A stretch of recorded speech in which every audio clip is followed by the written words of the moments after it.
This is the Other 23 Hours podcast. We're here to bring awareness to and reduce the stigma of addiction through an open dialogue about recovery. Join us this week and every week for new episodes and content. Happy birthday! Hooray! All right, so this episode, we're talking about ways, things, stuff. Very succinct. There you go. That's what I am. About Birthday reflections. birthday reflections. So, I don't know, we had the idea to talk about what has happened over the course of the past year. Changes, growth, Yeah. same, Yeah. misses. Yeah, those things. What do you want to start with? Well, there was, obviously a lot that has transpired over the past year. A lot of different ways of dealing with things for me. Okay. Some of the sameness, some of the same people in my life. Okay. A lot of new people in my life. Some new hobbies I've picked up. What are some new hobbies? Well, I don't know. Maybe not hobbies, just ways I spend my time, I guess. Well, what are they? Well, like we've talked about in other podcasts, I feel like I spend a lot more time with other people now.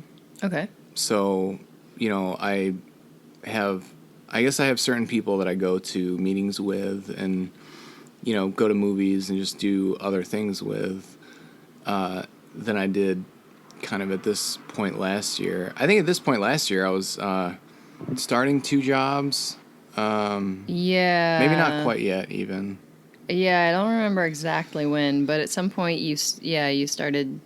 So Well, you I was doing were part-time. you were doing 30 hours, right? Yeah. Yeah. Yeah, just under 30 hours. And then I had an opportunity to work another 10 hours, and it made it a full-time. It made what I was doing working full-time. Right. And that was nice. That was convenient at the time. But then it didn't extend to more than 10 hours a week or something, because near the end you were working 50, and I don't know how that worked. Well, what happened was that I got offered a full-time position where I was working. That's right. And then I just kind of kept working. The 10-hour job. At right. the Smoke Stick store. That's right. Yeah. Yep. So that was an interesting experience. I mean, it wasn't bad, but it definitely taught me the value of self-care, because what kind of came out of that and the situation that I found myself in right around Christmas and dealing with like the fallout from overworking myself for at that point more than 2 months. Yeah. Kind of straight, working 7 days a week. It led me back to use again, and it was just too much. So, it was funny because I didn't really like need the money like that. Yeah, it wasn't like we were like lacking food and bills. No, and there wasn't like a overwhelming need. No, I just had and still sometimes have a hard time saying no. Yeah. Especially once I'm already doing something. It's kind of, I think it's a pretty common thing to have a hard time like backtracking and being like, hey, we talked about this. Yeah. Being like, all right, this is where I was at a point, and now, I feel differently. I'm doing something different, and it doesn't fit where I am now. And it's a tough, it's tough for me, I'll say. It can be tough, I feel like, to be able to backtrack and do that kind of gracefully, not even necessarily backtrack, but just kind of assert new I think positions. that it's hard, especially when you're dealing with a person that doesn't, because what we were talking about is, having to do that. And then also like, the ideal is that you're doing it with someone who respects your boundaries. So if you do have to backtrack, then there's a communication, and you both have communicated your boundaries, so you know what you are able to do in the bounds of what you need and the other person needs, and and the person who you worked for was not the best at keeping boundaries. Like, he would press boundaries, and it was hard to say no to him in my reflection of that situation. Yeah. It was, he was a well-meaning guy. He was very nice. Really it's sweet. It's not like he pushed me in an aggressive manner. It was just difficult to kind of not, I don't think so. There's some cultural differences that were going on between us, and I don't think that self-care was like a high priority or like a valid reason not to do stuff, not to work. I don't know. That's fair, but also I mean, the reason why this is like striking to me is because I feel like this is what happens with friends, because you and him kind of became friends. Well, we were friends before. Well, yeah. That's the whole thing, is we were friendly before, because I was like a customer of regular, his, and buying, you would, like, talk and I'd sit down, and right. The shop that I ended up working at and where he works is not, it's not a high traffic shop. So when people come in, it's really easy to kind of sit down and have a 20-30 minute conversation to pass the time. Mm-hmm. And especially if it's someone that's engaging and, is fun to talk to, and you can bounce some ideas off of, it even better.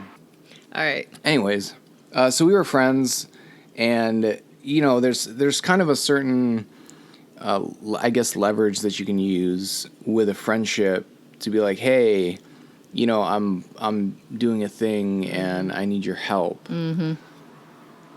And, can you help me? And it's tough to kind of turn that down as a friend, as friends go. We just took a photo. Oh. I thought people might want to see how it looks when we're podcasting. Yeah. I mean, we don't do video. Nope. Yet. Maybe we will. Maybe. That it requires things, though. We already have to edit this, and I am not a fan of editing. Well, I think, we're getting better at this. Right. There's less editing. So once we get to the point where we can just kind of shoot things continuously, and that minimizes the amount of editing that we have to do, it might make sense. I like that goal. Yeah. It's a good goal.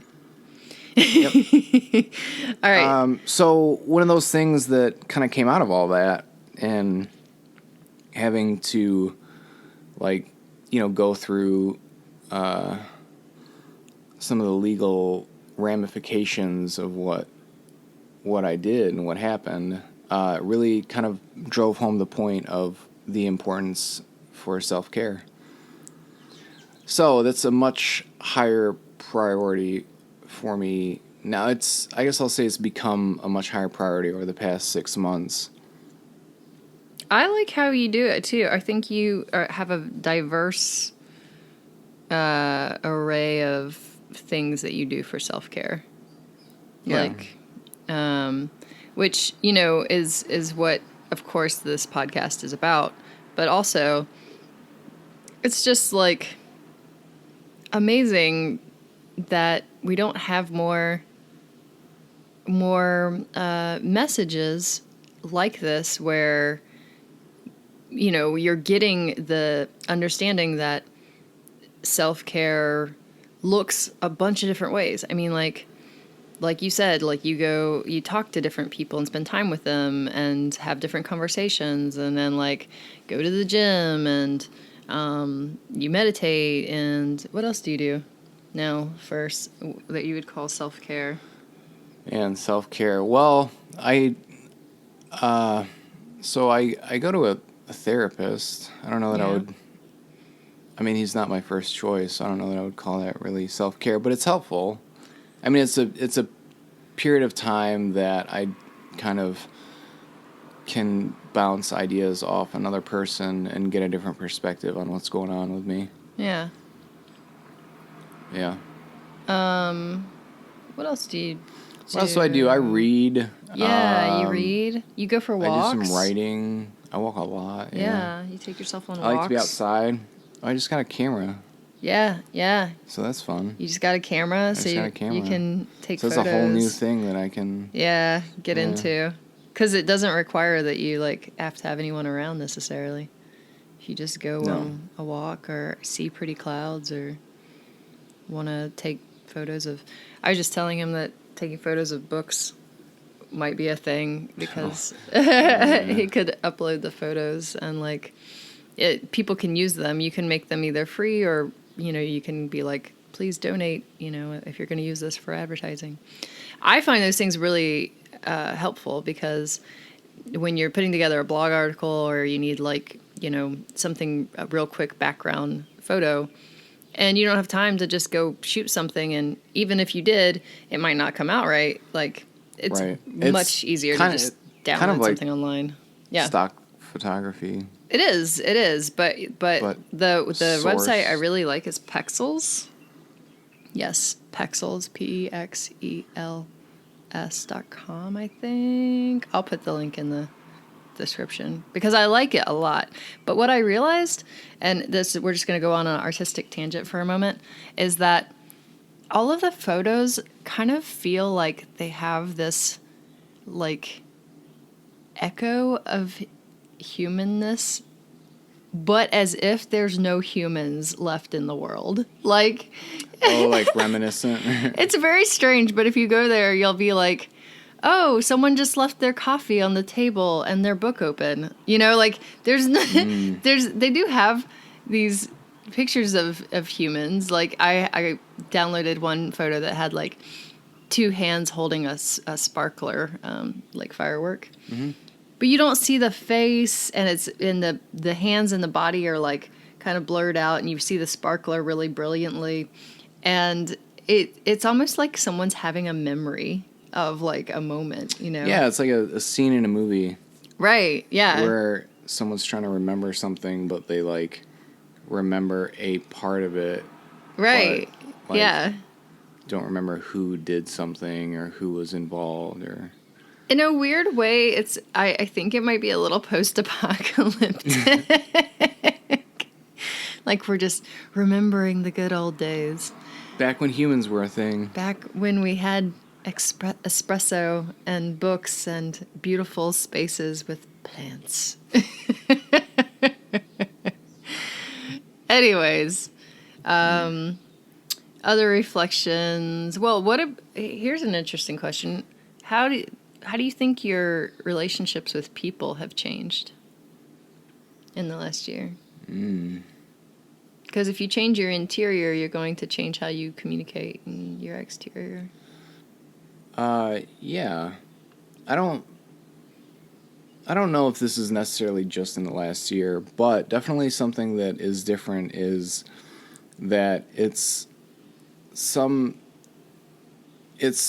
for some reason, and I'm not sure exactly how this kind of ended up happening, but it's a lot easier to be more open and transparent with people. Show a little more of the full breadth of what's going on with me, I guess, and allow myself to appear more human as opposed to polished, I guess. Does that feel more comfortable or not? It definitely wasn't at first, I'll say. Yeah. Because it was an adjustment that I had to make. Yeah. But for better or worse, it kind of makes things a little easier in a sense. I don't have to think about what what to talk to someone about. Like, it's a lot easier to just kind of, like, share what's actually going on. Right. Now, instead of have to... you know, of course, I'm not just going to grab someone off the street and be like, here, let me tell you my life story. Yet. No. No. Andrew's not that type of person. But no, where there's, like, it's interesting that it's allowed people who have relevant situations to come into my life, I guess. How do you define relevant situations? I mean, situations that kind of have, in some way, a mirror into what is the current reality that I'm living. Ooh. So, like, people who, like, I don't know, have kind of worked similar jobs or have had to deal with similar life situations, kind of come into my life, and, you know, instead of just saying in my head, like, oh yeah, I had to deal with that too, but not talking about it, you know, just kind of being able to bring it up and actually talk about it with them. So it's just a different way of connecting with people, I guess. It's a little more easy, kind of free-flowing, real way to connect. You know, I'm realizing, or I'm remembering that we started about a year ago a conversation, well, even more than a year ago, a conversation about boundaries. And it was, you know, it was in its infancy, pretty much, in the, you know, maybe 2 years prior. But now I feel like it's started to grow, and we have our new ideas about how boundaries connect to self-care, and also how boundaries are important with people that you are interacting with. Not only your own, but theirs. And them taking responsibility for making theirs, you know? Yeah. Well, I guess what I'm trying to get at is, how do you feel about boundaries now, and how do you use them? I don't know. I feel like for me that's always kind of been a little more intuitive, because a lot of times people don't just, unless you really cross a line, people aren't like, whoa, that's not, that's either okay or that's not okay, you know. So I don't know. I just kind of into it and feel out the situation. So you can kind of gauge the level of comfortability that someone has based on comments that you make and their reaction to them, or just by listening and judging based on what they talk about and feel comfortable talking about.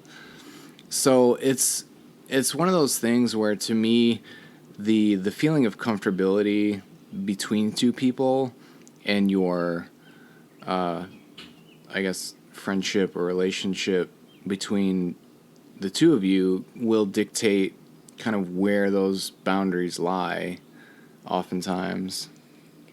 So in that situation, how do you use boundaries to navigate relationships normally? Like, what have you learned anything new, or is it hard to communicate them? There's some ways that it's easy and some ways that it's hard.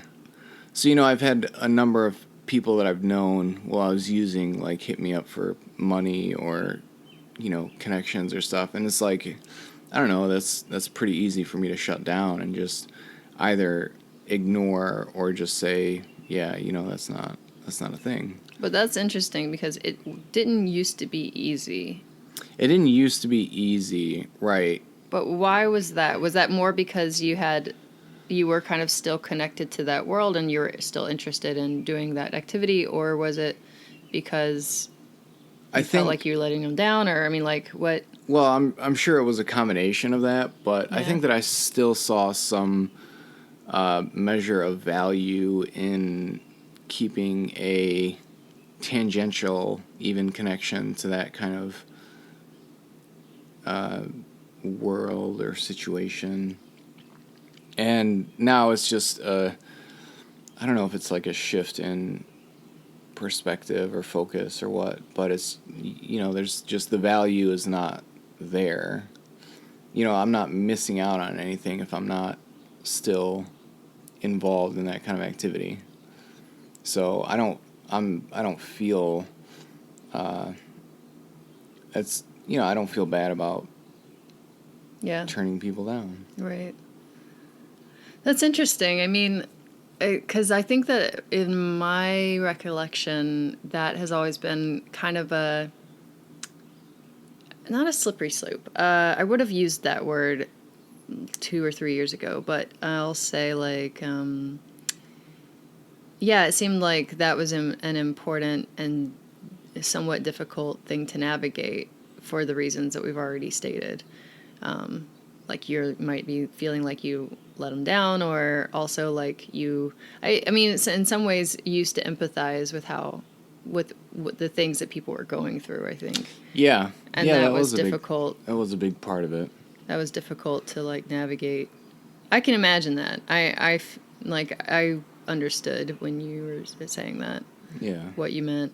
So, I mean, from an outside perspective, it seems like you don't do that now, though, because it's just, I don't have a better word. I'm going to say distracting from what you actually really want to do. And so you're kind of just eliminating distractions or something. I think that's a way to look at it. I don't know. Is there a better way to look at it? I mean, I don't know. It's just a different way to look at it than I do. I think it's just not in line with what I'm trying to do. Yeah. So it's not relevant. So I guess, it's just another way to say that it's eliminating distractions or just not engaging in distractions, really. Oh, one new thing from last year is the Wellbutrin. Oh, yeah. Which I do think has had a positive effect. I think so. I think it's kind of helped keep me a little more even keel, I guess. Yeah, I think so. Yeah. It's interesting because I would not have thought of you really taking anything. I didn't think of it. Yeah. It's unfortunate that there's not like a simple test that can measure, brain chemical production levels in a person, because that would take a lot of the guesswork out of, if medication's needed, what it is, and how much. Because you'd have a pretty clear picture of like, okay, if this chemical is deficient, then you should take this. And, you can get symptoms, but a lot of those symptoms kind of cross with each other. So it's a lot of guesswork into like, well, this symptom could be manifested because of these like 4 different parts of your brain that could be off. Yeah. So we'll just try. And then the medication is kind of broad spectrum too. And it's like, well, we'll try this one, but it affects these other areas that are fine. Yeah. So it's a tough, I don't know, it's a tough kind of thing to figure out for people because there's no simple, accurate scientific way to really accurately gauge this kind of thing. Brain's complicated. Yeah. Yeah. So I just had this thought of you were reflecting, but what are some things that you might want to do in the next year? No goals? Keep it simple? Well, I don't really have specific goals so much as just like basically improve my life. Yeah. Though I don't know exactly what that looks like. I'd like to get more into photography and see what I can do with that. Yeah. I think that'd be fun. Yeah, we wanted to travel. We want to do some great. traveling. That'd be a good way to be able to finance that and do that. Yep. Kind of document that too. Mm-hmm. That'd be great. What about, it would be nice to have a very small audience for our podcast, I think. Yeah, that'd be nice. It'd be nice to kind of grow this thing up a little bit, meet new people. I'd like to meet people. I'd like to hear people's stories. I'd like to create a little community. Yeah. Be nice. Yeah. What else? What else we got? I don't know. I had a lot easier time kind of just accepting, well, not even accepting that it was my birthday, but like being okay with it being my birthday, because that is not always something that it's not something I enjoy. I don't like being the center of attention. That's and I don't true. like having to feel like I have to, perform, like, all right, well, we set up all these things and all this stuff for you, and I don't feel like, I don't enjoy being, I don't know, not like a performer, but being the focus of attention. Yeah. Yeah. What was your favorite part of your birthday this year? What was my favorite part of my birthday? Yeah. We had several activities, but I'm curious what hit home the most. I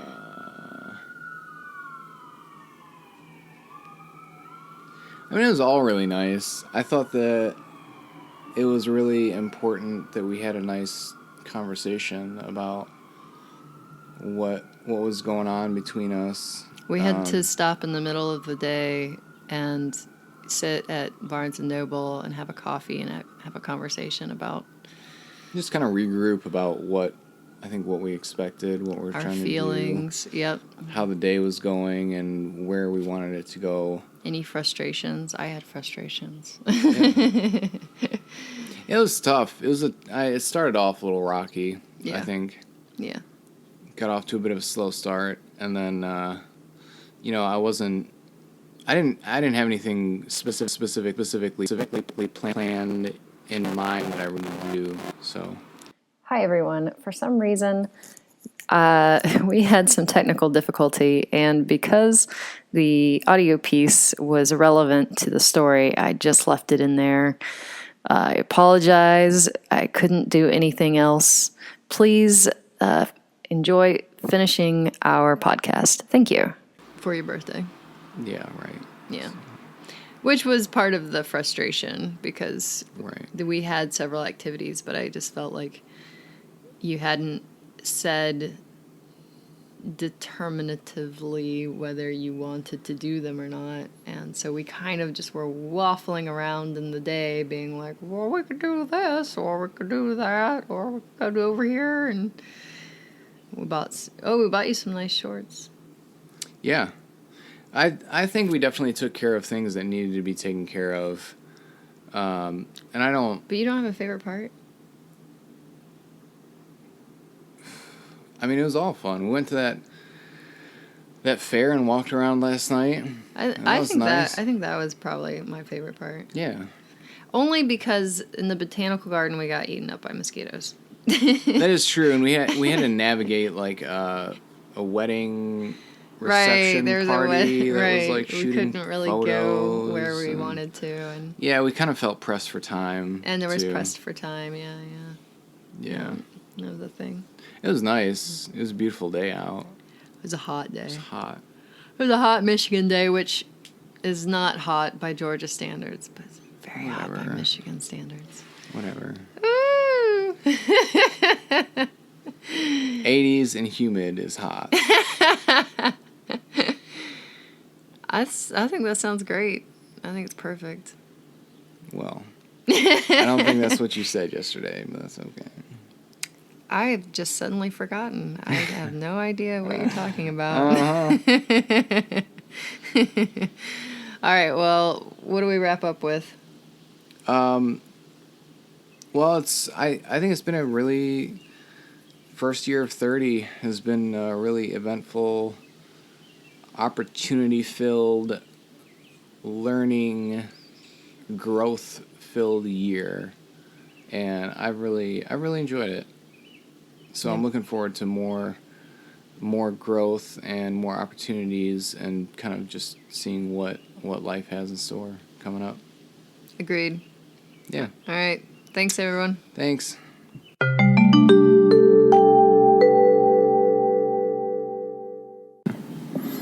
The other 23 hours is used for entertainment, informational, and educational purposes only. We are not medical professionals. None of this information should be used to treat or diagnose any illnesses. We are not legal experts and do not offer legal advice. Please consult your local physician or lawyer for your own unique situation. Those things. Those stuffs, those things. Mm-hmm. What the hell? I think it's an egg. I know it's egg, but how did I not notice this? And I don't why know. Just throw it on my floor. I'll edit this out later. All right. Or not. Everyone will laugh. I don't know. Maybe it'll go at the end. Yeah, probably. Egg fingers. Egg fingers. From Bagel and Egg. Bagel and eggs, guys. Not just rando egg fingers. I'm not a baker, so I don't really handle raw eggs too much unless I'm cooking them. Also, the egg on your hand was not raw. No. Yeah. No, we just eat eggs soft. Very soft. What do you call it? Soft? Not soft boiled, but over easy. Yeah, that's it. That's